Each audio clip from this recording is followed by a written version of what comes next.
Okay.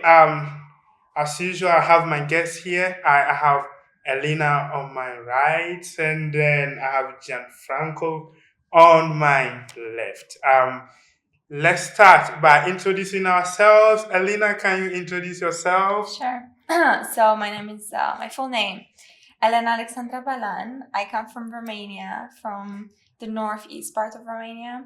I'm a first year or a freshman at the University of Chicago. I am planning on majoring in global studies and business econ as of now.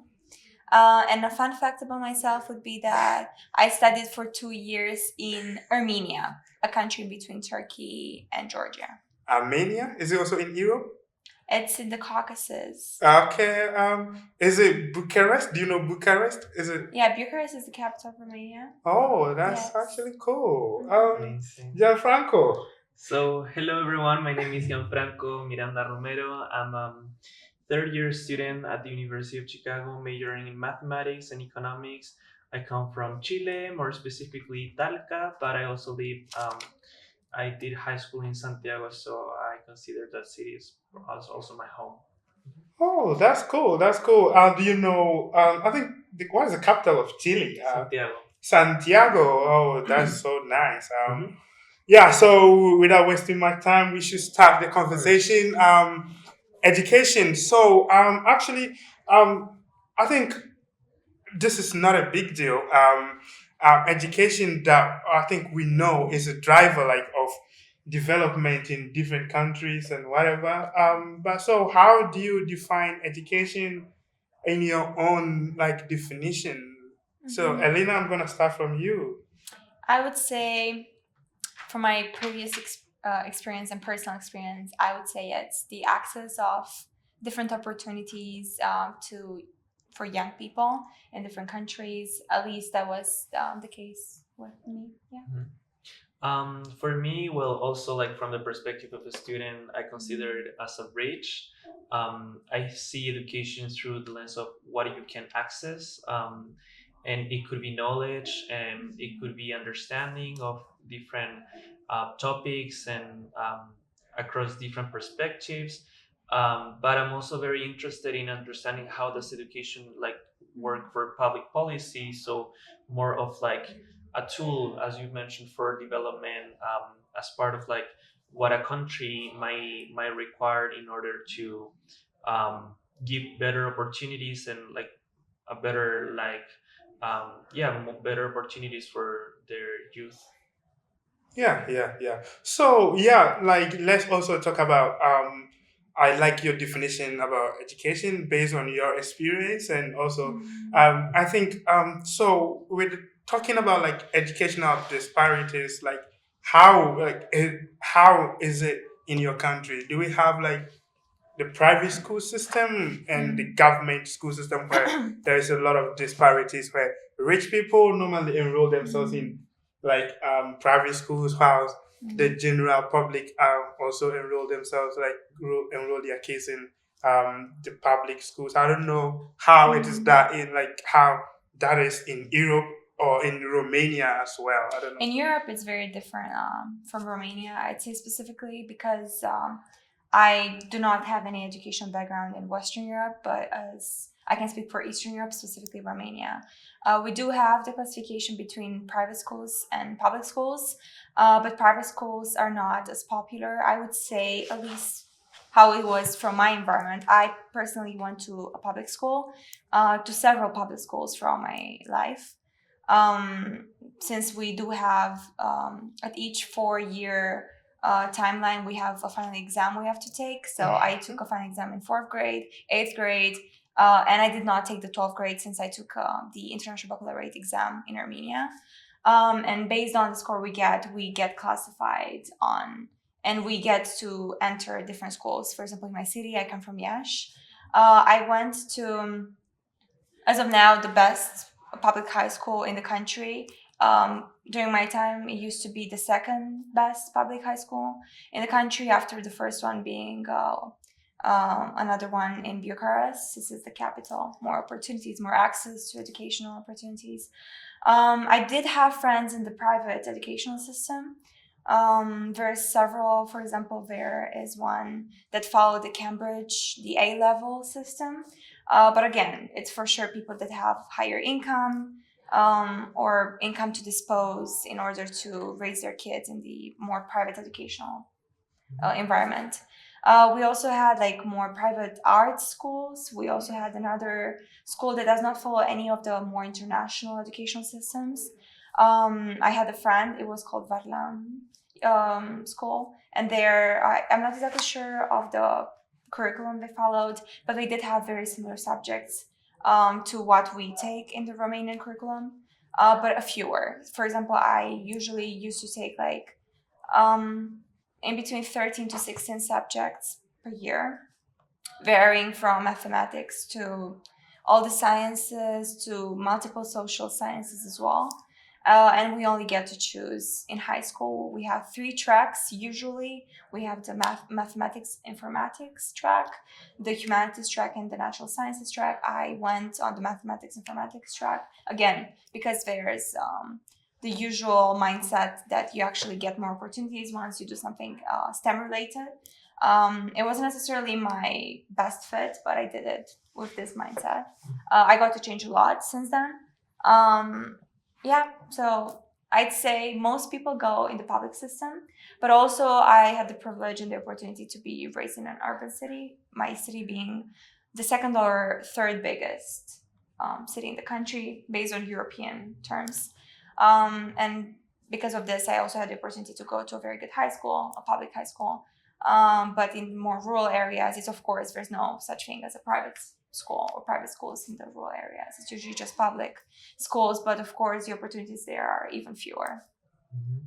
Okay. Yeah, I am very interested in what you mentioned of like the best public school. I think that that is a really interesting instrument and that works like across different countries. In my case, I had the experience of the three systems that exist or used to exist in Chile. So during middle school, I went to what we call like a subsidized school, which is partially paid like by the families and in the other part is paid by the government, which is usually what like middle income families would approach, you know, like having like enough resources, you know, to access that. After a law that was implemented a few years ago, that was eliminated, and schools are only like fully private or fully public.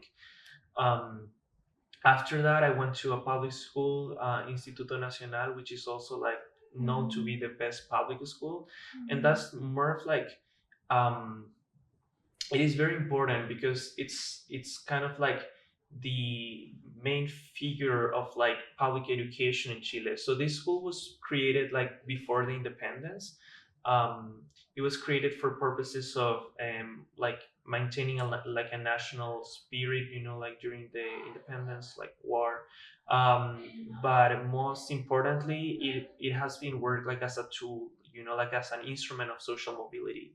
So kids, you know, like from the least privileged backgrounds in Chile could end up in Harvard, you know, like with opportunities like this, because the education there is known to be like really very rigorous and very very good as well.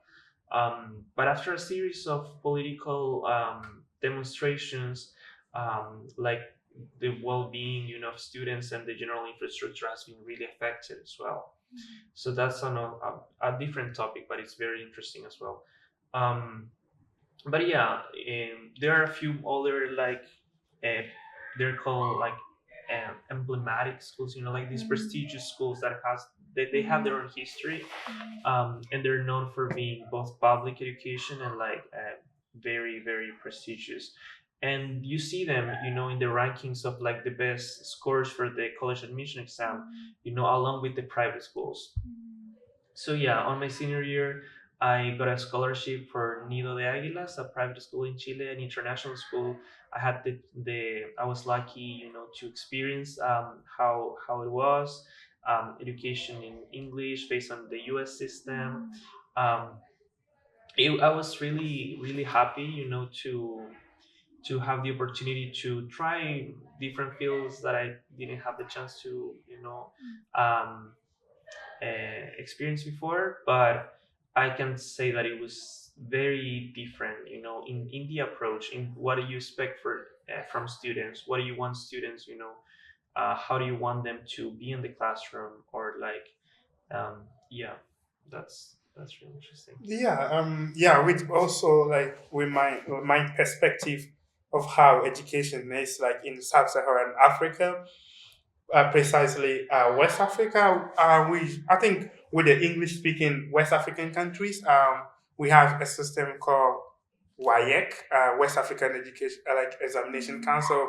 They are the one in charge of in terms of conducting examinations. So we usually so countries like Nigeria, Sierra Leone, Ghana, um, and other the Gambia, we all take similar exams. And but when it comes to the educational system, that one is covered by the government. Like so, we have different educational system, but I think they will be similar since we take the same exams.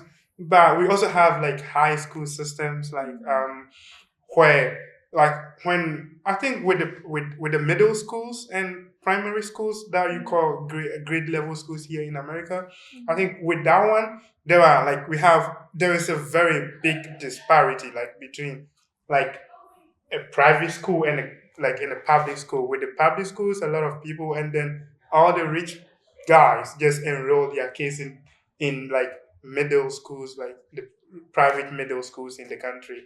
But it is not like that in the public sector when you go to the high school level. Because with the high school level, almost all the best schools are public.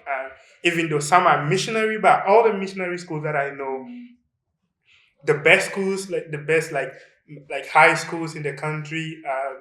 We have like the Presbyterian Boys Secondary School. We have the Ola Girls. We have the Achimota School. We have like the Wesley Girls. All these schools are missionary schools, but they are very, very, very like good, and they are also public. So if you want to go to like you will never get like a very we have a few of them like private schools who are very very good, but with the disparity level comes in the middle school and the primary school level where there is a very big gap. If you don't have money, you can't enroll your child in. And normally those people who get into top high schools normally comes from like Private. comes from private school. But one thing that the government has done is recently the government is rather changing that idea by making sure people from like students from like public high school like middle schools can get into like top high schools in the country. Yeah, so that is what the government is doing, and I think yeah, it's really cool. But so my next question is like the education that we're talking about, like Mhm. is it is it a privilege or is it right? That is a very big question. Like because there are a lot of kids out of schools, like in the world, especially in war zone areas um, and then developing countries. There are a lot of kids that are out of school because of economical problems and whatever. So, do you think education is rather a privilege or a right? I'm going to start from Gianfranco this time. I think it is in practice undoubtedly a privilege, like the way that we have, the way that the system across countries work. Like there are like even there have been major progress, like um, by giving access to education through like um, communities that previously didn't have access to. The gap is big enough to consider that like there's certain opportunities that are just a privilege, like only people from a certain social or economic status can access, and that's a reality for most countries, I would say. Same in I think that what places like University of Chicago, like things like top universities do around the world, which is giving opportunities, to students who cannot afford tuition, or students who cannot like access all those resources. um, I found it really interesting. It's of course like an amazing, opportunity that we've been given to study here, and it's definitely like major progress as well. But none of those efforts would fully cover the gap that exists, like systematically across countries. Um, Nevertheless, it has a lot of benefits, like the knowledge and the things we learn here, we bring them back home, and that is like a benefit for everyone. But in terms of changing the dynamic of education as a privilege, um, I think that there are more things that will need to, like be changed in order to change that, in order to um, ensure education as a right. Yeah, Lena? Yeah, I totally agree. I think as of now, it's a bit of both. I think is unfortunately education is more of a privilege in most societies and most communities all around the world. Of course, I feel like there have been improvements in order to kind of achieve that we can make sure education becomes a right. But I think here there's a fine line also in between education, but also the education that is applicable to different countries. I'm not a promoter of education that kind of burrows more like Western ideals and like trying to make communities all around the world forget their heritage and trying to attain a level of education that is being seen as superior. I feel like education has to be achieved locally and regionally, most importantly, in order to be able to achieve and offer this right to education to different people. Looking back home at Romania, I feel like I'm grateful that in some aspects I got the chance to learn more and understand more about my culture, my history by being raised, born in Romania and going to a high school in Romania and then living abroad. So I had comparison uh, terms of comparisons in order to also be able to maybe contribute to the community if I were to, and I am planning to come back. So I think this is one of the most significant things which are looking at the difference between a privilege and a right to education. Yeah, so if education is actually a privilege, just like you're saying, Yes. I believe if it is, in my opinion, if education is a privilege, then like there should be a solution to it. It shouldn't be a privilege. It should rather be a right for everybody to enjoy it, no matter where they find themselves, like and how, irrespective of where they come from and how they look or how they appear, everybody must have education. Everybody must have it. And do you like what are some of the measures do you think maybe leaders or as young people, what kind of ideas that do you have or do you think, like especially in the developing world where a lot of young kids are out from like the classrooms and we don't know where their lives will be like or where they will find themselves in the next 20 to 30 years, where education is going to be a very pivotal in everything. So what are some of the ways, or do you think like it should be a solution to this kind of problems, especially in the developing world? What do you think? Of course, I think education is a very complicated topic. Yeah. And this is because, to be honest, in our today's world, nobody truly wants everybody to be educated.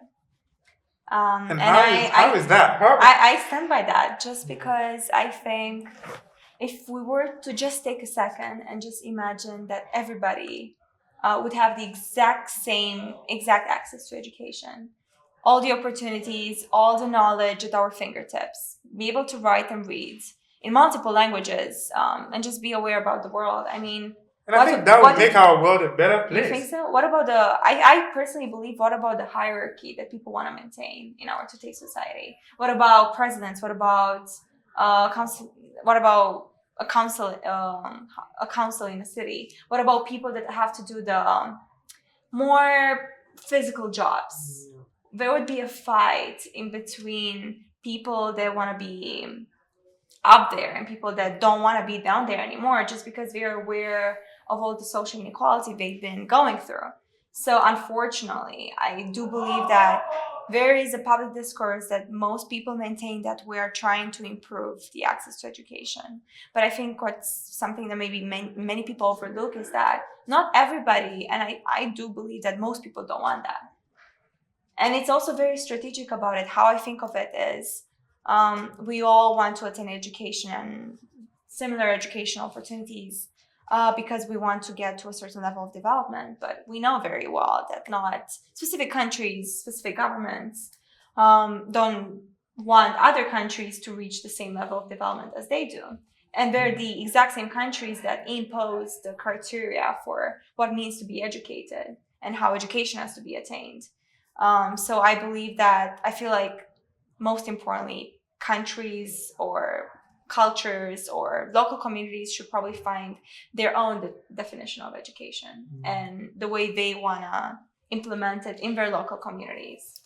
Yeah, I absolutely agree. I believe that I mean education like can be like understood in its different parts, and I believe that the part of like um receiving this knowledge and like just for the sake of it is valuable enough, like um understanding about how the world works and being like a critical thinker makes you a better citizen, makes you more aware about politics. But then we can also like whether we like it or not, education does play like a role on how you mentioned um, social hierarchy, economic hierarchy, and like a major like role that education has in our society is of creating human capital. So a worker that has been certified by having a degree um, can create capital that is more valuable for society, or like it's perceived, like in a better way. But even though education does play a role on social mobility, it doesn't fully, like it's not fully like something that can control or improve it by itself. And that's why we see phenomenon in some countries, where you have entire generation of students, of like young adults with college degrees that cannot find a job in their field. They have a college degree, but they work are like at jobs that do not require college degrees.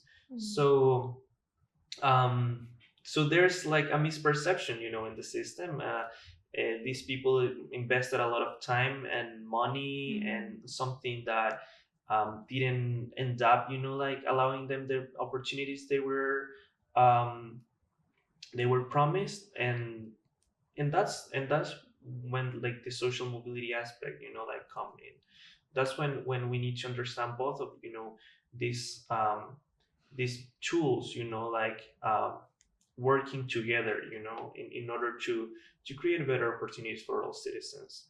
And also something that I learned from my experience in Chile, from what I've seen, is that most of the time people will have to fight for their education, because as you mentioned, like um, it is not in the authorities sometimes um, will to improve education access. And the students in Chile have seen themselves, in the need to fight for their own rights, to in order to ensure better quality of education.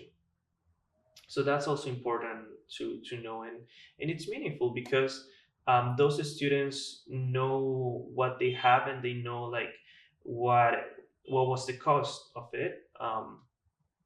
And that makes both, like better prepared professionals and critical citizens as well.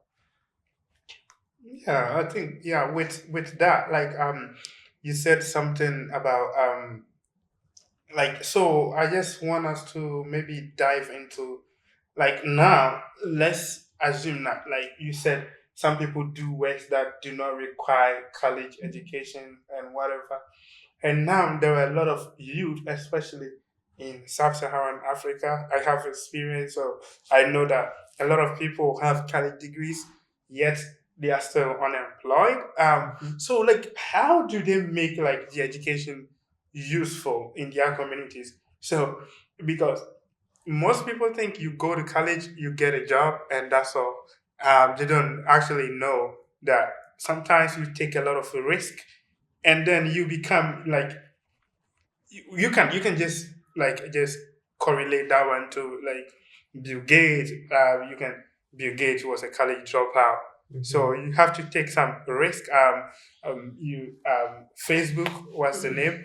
Zuckerberg. Like you sometimes you have to take some risk as a young person, and you decide for yourself. You don't need to just depend on maybe I have a college degree and someone must employ me.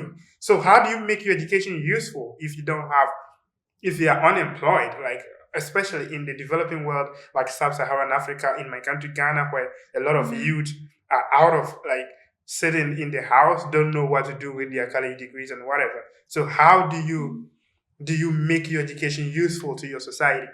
Even if you have a job, like how do you make your education like Mm-hmm. useful to your community and whatever. And I believe we are in U Chicago, and U Chicago want to raise like future generational leaders Right. who can think critically to solve like a lot of like scientific problems and whatever. So how do you make the education more useful, Mm-hmm. Elena? Sure. So I do believe education is an industry. It's a Mm-hmm. very profitable industry indeed. And we can see, as of how it is in the United States very well, it's specific universities that most people are trying to get into with the knowledge that the risk is going to be lower in terms of them finding job opportunities. Is the name, it's the prestige Prestige. of a certain university that more than the education you actually receive sometimes, unfortunately. That's why I think many people might even prioritize the education abroad, especially coming from like maybe less developed countries to more developed countries. So I think one of the ways, of course, there's many policy implementation strategies that countries can take in order to make a change, such as subsidizing certain fields, such as maybe doing research in terms to kind of understand what are the fields they need in order to maybe attain development. Maybe we need more engineers, so we're trying to subsidize the engineer degrees. Maybe we need more doctors. Maybe we need more data scientists and so on. But this actually requires countries to have the resources to invest locally in order to be able to kind of gain this knowledge and understand what are their priorities. Of course, we know very well there's countries that I think are suffering from lack of opportunities, which is why they're less developed, and maybe they're going to be less developed for long term, unfortunately, because that's the reality we live in. Of course, I think there's still solutions that maybe could be implemented. I personally do not have an answer to these questions now.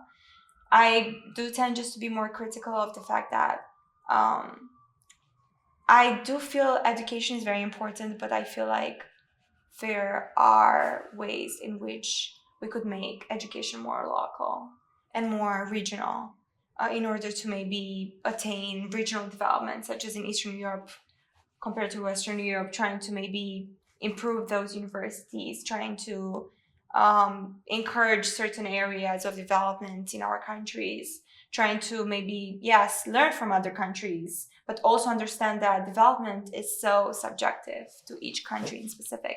We cannot apply the same ways and strategies for development all around the world since cultures are different, social mobility is different, people are different, and we can see this in the way we act. Behavioral economics is a way to explain it in our daily life, sociology as well. So I think these factors should be taken into consideration when trying to help the education industry in different countries. Yeah, I like the fact that you said if you can learn from other countries, not that you just copy everything, but if you're a less developed country and you are looking for a way to improve your educational system, you can look at some good like educational systems. I think I know the Finnish educational system, Finland. I think they have one of the best educational policies and other things. And when I came to the US, I think I also like it. Yeah, so you can actually learn from like those who have already have like a strong like educational policies and whatever. And Gianfranco, what's your view on that? So I like what you mentioned on countries. They may like each local community might understand their own needs for their job market industry, like human capital, let's call it, which comes with like their own needs for education. I think that in part, like people do understand that people know like what their country needs and like how to succeed on this, but I feel like there's a lot of like work that a government needs to do, to incentivize the use of this human capital, inside of the country. Otherwise it's gonna leave, otherwise your engineers, your professionals, if there's no enough, like opportunities, if there are no enough like spots, available, they're gonna migrate. They're gonna go to a different country where there are these opportunities. And I know it's a big effort. It requires, like bringing the investments, sometimes foreign investments, sometimes um, uh, infrastructure, but it is an investment that if it is not taken, then the risk is too high. You're missing a lot of like all your own resources if if you don't take that risk. Yeah, and I really like that because my country is a typical example of what you're saying. Last year, I think right from 2021 up till now, there has been a lot of migration from like different workers, especially teachers and nurses. A lot of youth left the country because of lack of opportunities for them. Like you just finished, like you complete, you have the degree, but there's no job, there's no where to look, there's nowhere to go. So the UK government opened a portal and everybody just trying to fly, like just leave the country. And when it happens like that, it affects the countries, like because first of all, the young, energetic ones are leaving, and the brainy people who can actually in like impact the country and contribute to the national development. All these people are going to leave the country if there is no like opportunities for the youth and the young ones.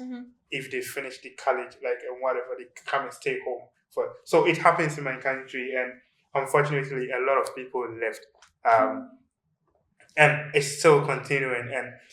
And I've never seen anything that the government is doing about it, but it's so sad and very unfortunate to hear that.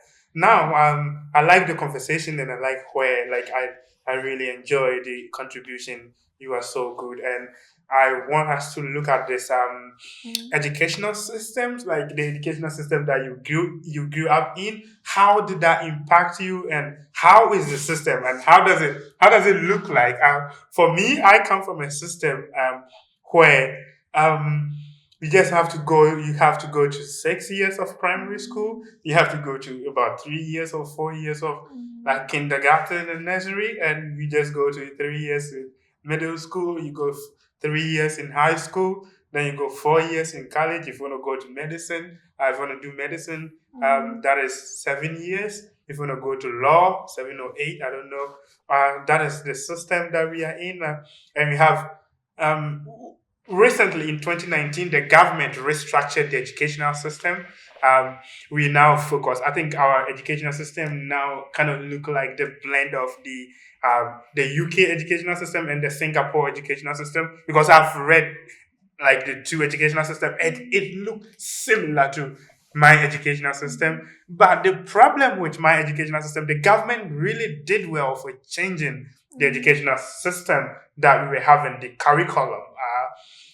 The old curriculum was like there was a lot of problem with the old curriculum, and now the government like realized it, and now they changed to a new curriculum, and the new curriculum is really really really good. It's a really standard like educational curriculum, but the problem is the tools to navigate through that educational system are not there. There's no right tool. There's no. So, for example, computing, which many people call like information technology, whatever education, like there is actually now it's very good to teach people how to code, how to program, like. And I like the fact that the government have introduced that to the educational system, but we don't have people, people in the teaching field. A lot of them don't have that kind of they don't have that kind of ability to write code and program. So we don't actually have the human capital to do that. And we also don't have the materials, the computers to do that. Because there are a lot of schools, especially in deprived communities, and there's lack of computers. Do you know that in some of the communities in Ghana, people actually teach like Microsoft Word on the board? Teachers will draw the computer on the board and then all these icons on the board. And so imagine if you're in this kind of educational system. The government really did well for changing it, but there's no resource available, no human resource, no capital resource, nothing to implement it. But they've changed it. Even textbooks that the students need to implement to learn this subject. There is no definitive like textbooks from the government that since 2019. You imagine how many years from now since it was implemented. There is no official like textbook by the government, the one who implemented the education system. There is nothing like a textbook. So it is these textbooks we have unofficial textbooks from different private companies, and actually I don't know, because for example, if the college board introduces a new thing, they make sure they bring in their official textbooks, where other companies would just copy the trend or just learn from that textbook to write different textbooks. But in my country, there is no actual textbook from the education ministry themselves. So different people write it, and I like the educational system, but there is no human capital, no human resource, whatever, to make sure they implement it correctly to have effect on the student. There is no. So I want you to also elaborate on how the educational system is in your country, and Europe as well. I don't know. Okay.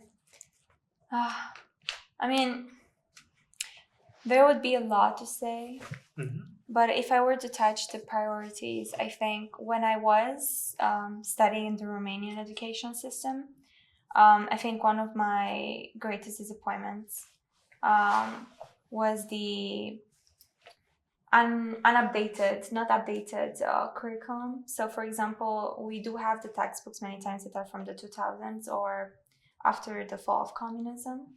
Cool. So it's not, they do say education is free, but that's kind of a lie most of the times, just because that's what happens in the most elite public schools is the families of those students that have to jump in and help the students kind of, I don't know, like buy the textbooks, or even sometimes it gets to the point where you have to buy desks, chairs, a plasma. That happened in my case when I was in primary school. And this is where social discrimination occurs, since many people, for sure, they do maybe get in those environments where they're able to kind of take advantage of the educational opportunities coming from maybe more rural areas, but they do not have the financial resources to be able to buy textbooks or kind of sponsor themselves and other students in their pursuit for education, which I personally I'm very much against. I do believe education should be free, and there should be no expectation from the students to sponsor themselves other than maybe very basic needs, but not for example, buying textbooks or buying presents for the teachers, which many times that's the case. I could get enter into that topic, but it is very different. Another thing is for the final baccalaureate that we have to take. I did not personally, so I'm privileged in that aspect since I kind of took advantage and I benefited from a more international educational background in terms of the educational baccalaureate. I studied within that curriculum for 2 years in Armenia. But looking back, I was struggling so much during high school, just also because I had to take around 16 subjects, including chemistry, biology, physics, math, informatics, and all the other social sciences, 3 languages, PE, and even more. And I'm not a very STEM-oriented person as of now. I do believe as much as I do appreciate learning about different things, I don't think I could see myself working in a lab. I do prefer the more interpersonal aspect of life.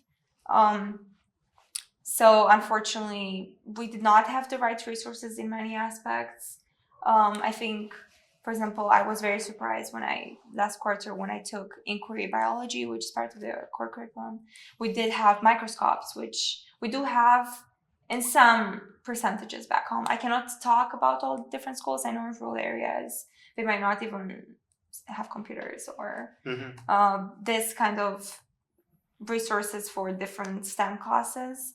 But in my school, I think those things were more used about for people that go to Olympiads. We do have this culture of always encouraging people for the most elite part of education. People are looking up to people that go to Olympiads, but usually the Olympiads, the most common Olympiads, international Olympiads, the ones you can excel in, are for STEM-oriented students, which already creates a gap in between people that do not have those skills and people that have those skills.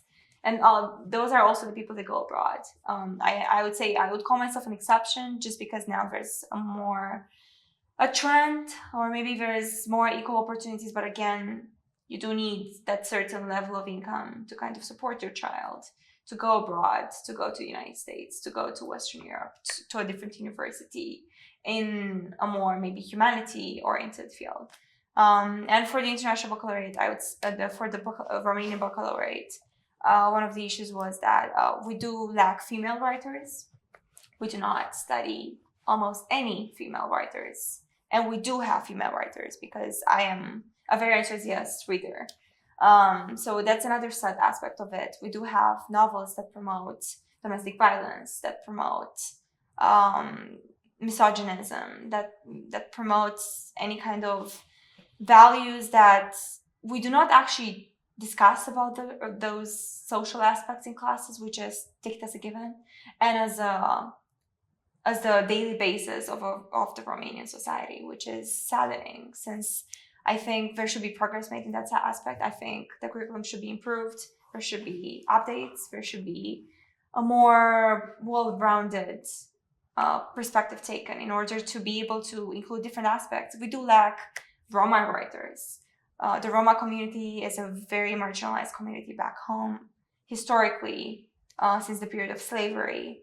And if I were to talk about it, they many times do not benefit from the educational system due to the discrimination. We do have special places, around 2 places per entry for high schools for each kind of enrollment when we take the final exams. But when those communities do not have basic necessities such as running water, a safe household, or anything like that, or even transportation, how are they expected to benefit from the educational system, which kind of results from you already being in a community, in a community where the state actually cares about you. Yes. That's actually cool. Yeah. Yeah, I really like your approach on like this idea of education as within the meritocratic Yeah. like dynamic. So of the students like needing to prove them self-worth, like be educated. The students needed being like asked to um, fill those gaps within the system with their own efforts. I think that's really one of the biggest issues that come with education policy. And yes, and understanding, simple things that, like schools not being able to operate correctly because of the because basic things do not work correctly, like electricity, Mm-hmm. water, heating, or ventilation systems.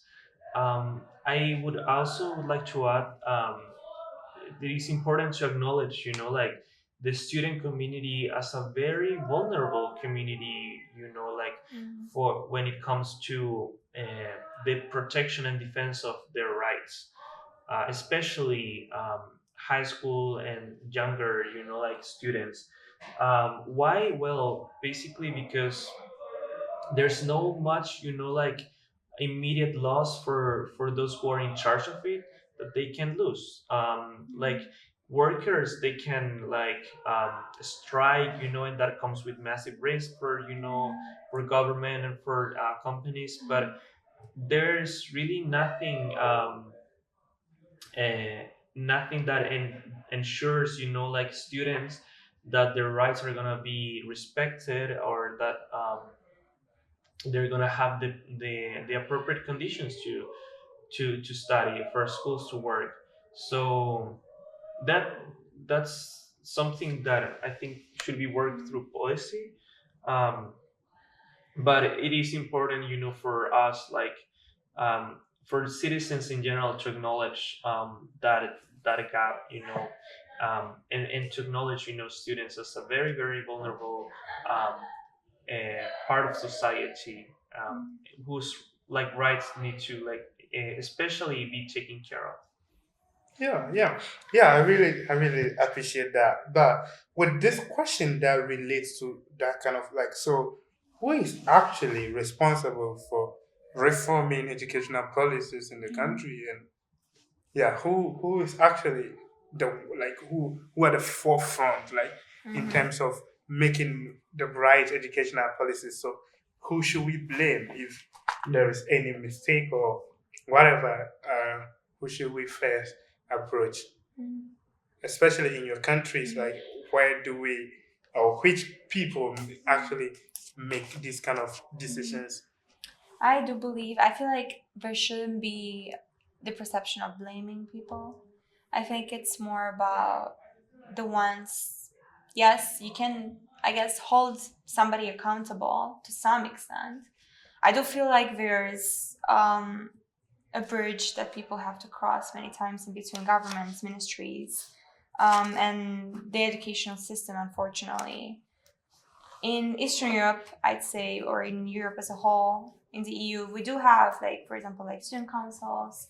At least in my city, there have been initiatives in which the county, the student council of the county, have kind of tried to implement different, I guess, movements or project initiatives in order to deal with certain aspects of maybe discrimination in the educational system in terms of unequal access to different opportunities, transportation, the way we do have some, I guess you could call them scholarships, but not really. It's just more about certain amounts of money that could be given to students, that are given as of now based on the term grades that people have in order to kind of encourage active participation in the education system and for learning as well.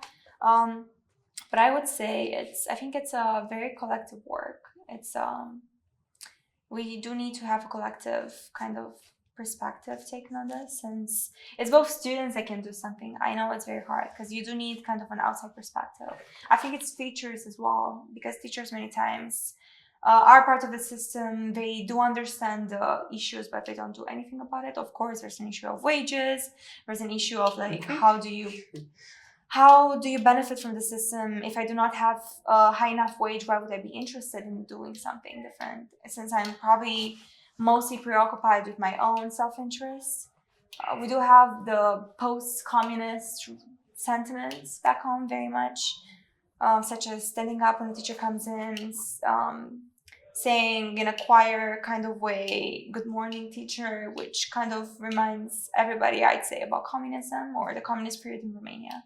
So I think there's still a lot of changes to be made in that aspect, just because it's not the political system itself, is just the mindset, is a hierarchy that's being created between students and teachers. Is the way that when I went abroad for the first time, I was just shocked that I can directly talk to my teacher without having to bend myself over and over in order to prove that they're superior to me. The way that I always had to prove the hierarchy, the way I always had to say good morning, good afternoon, which of course you have to say out of politeness, but almost like trying to minimize myself as a person in order to kind of convey that respect that I have for people, for the teachers, but not the mutual respect for the students as well. I would say sometimes the respect is missing from the student side for the teachers, for sure, which we also have to work on. But I do believe a very close teacher-student relationship is something we should all be looking for. Yes. Yes, I didn't quite though understand like this idea of like the collective responsibility. Yeah.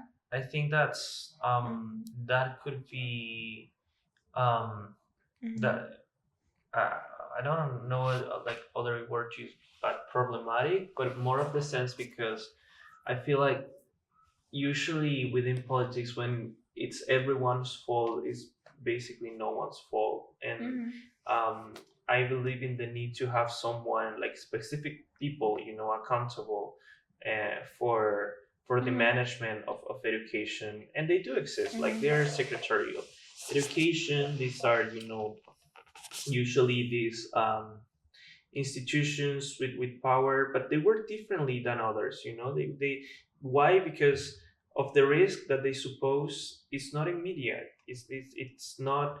Um, it's different from like what managing or supervising other institutions would.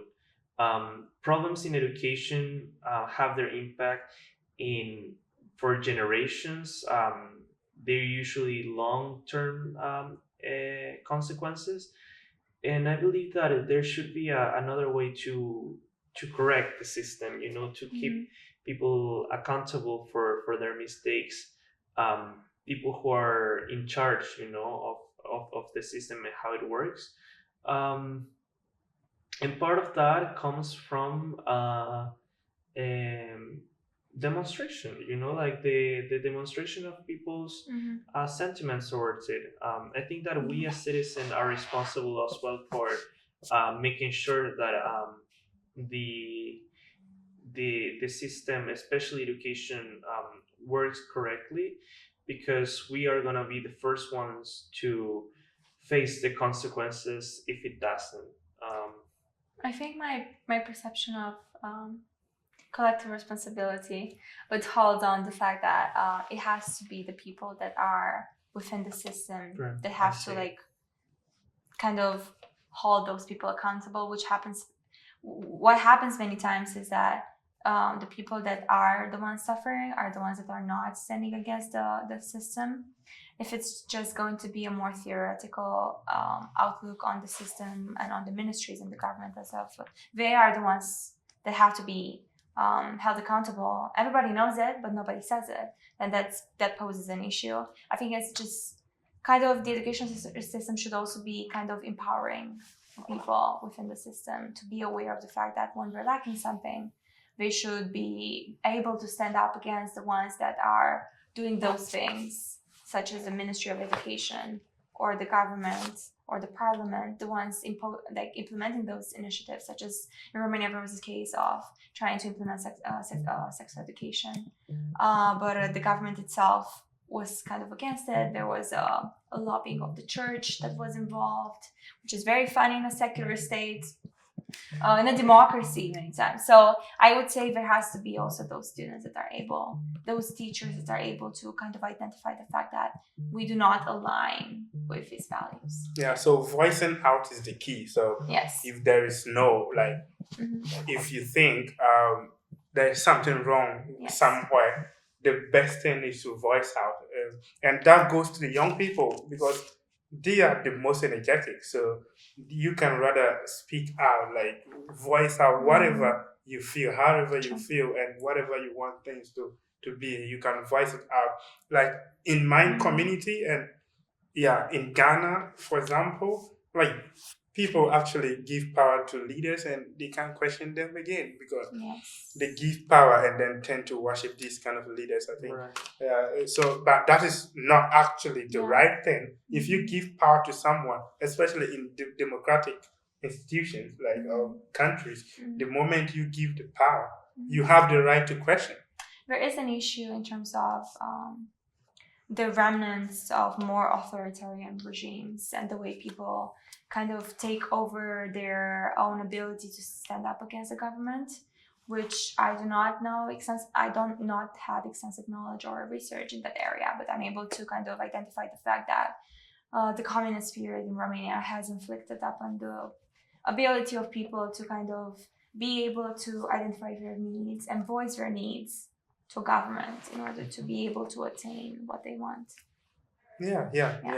I really like with the implementation of sex education and whatever.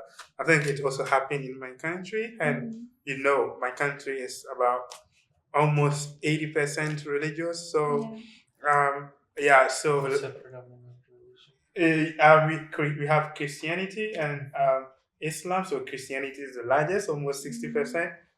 Islam almost 30, and yeah, also have like African traditional beliefs and other style of worshiping and other things. And all these people came together, and yeah, my country really frowned upon like those kind of sex education and other things. So it was a very problematic, just like you said, in the country. So when it happened, like a lot of people came out and say, "Hey, this is not accepted.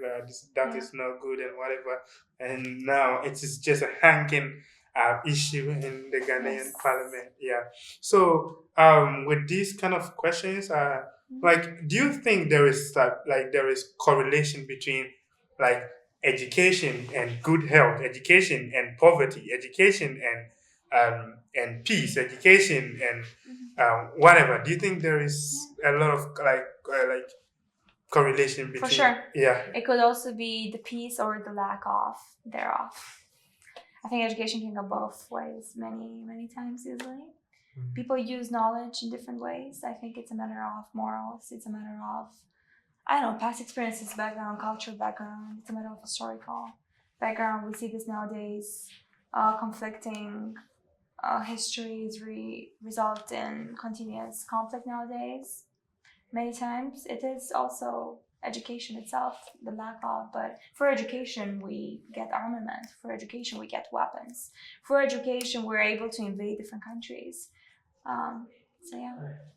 I think it's also important to look at the other side of like the other way. Like you do need like stability in all those parts, you know, of like society in order to achieve a correct functioning of education. Because you can invest, you know, in education, but that will not help if, for example, there is a sanitary crisis, you know, that there's problems, you know, within the health system, or if there's enough poverty that you have a big part of the youth in child labor, you know, like conditions, they might not have time to go to school. Same thing for you know, political issues and um, affairs that involve, you know, violence. The education just cannot work within, you know, like that framework with those conditions. So it's also important to understand how the system, you know, like receives feedback from all of those variables, and how it is important to maintain everything correctly in order to achieve a correct function of education, which of course will help them, you know, like in return. Yeah, I really okay. So I think with the last but the least, not the least, rather, question. So like in the developing world, I'm really really interested. Like, I really, for me, I want like I want the world to seize like educational disparities because I believe everyone should have access to quality education and have access to education overall. So, what do you think? Like West, does the West have like the powerful countries in the West? Do they have impact, or how do they contribute to the betterment of like improving education in the developing world? Oh, What role do you think the West should play in? Because the West actually play roles in a lot of things in developing world. yes. Such like They're so, everywhere. yeah, they are everywhere. Like so, this bilateral and multilateral cooperation and other stuff. So, Yes. what do you think the West should? How should they contribute to the betterment of education in Okay. developing world? Mhm. Especially, I'm very interested in like developing world because the kind of problems. Since we said like there is a lot of correlation between education and health, education because the more you educated, the better you have good health, good Okay. you and you have better jobs and good whatever. So I think it's very complex and controversial, and I think there's many things that when looking at it, I think it's just a lot. I do believe that they do have different opportunities. They do have, of course, like going abroad, maybe in the Western world, being able to kind of take advantage of the opportunities they maybe mostly target their own citizens with can benefit you and your own community in the long term when choosing to go back to your own country and kind of remodel the system and be able to have a positive impact. But we have to be very careful when allowing other countries to kind of get a share in a local community or in a certain system in a country. I don't personally agree with allowing an external influence more than kind of being able to like get it through a filter, being able to still kind of own your own sovereignty in terms of allowing other countries to have influence over you. We've seen this in the case of different aid packages being given to different developing countries, but with specific criteria that they would have to fulfill in order to get that certain amount of money, which I would personally call soft power, and being able to shift your priorities and your interests on another country trying to promote certain values that you are feeling very strongly about, but you're trying to kind of convey those in other countries as well. I think there can be mutual collaboration, but it has to be still you as an external power allowing countries. so you mean they can like those developing countries should rather like try to do it themselves, like try to solve Of their course, problems themselves rather than involving external. Not yes, like there can be collaboration, but do not Let- not 90%, 10%. You know, like let's make it more even. Let's make it like we can use the tools of others, but with our own hands. Oh actually, I understand Okay. what you're saying. So Gianfranco, I think. I agree. I think that of course, like it's necessary for like leaders of the developing world to, of course, understand the cost, of accepting aid and like fully be conscious, Yes. about what it implies for countries.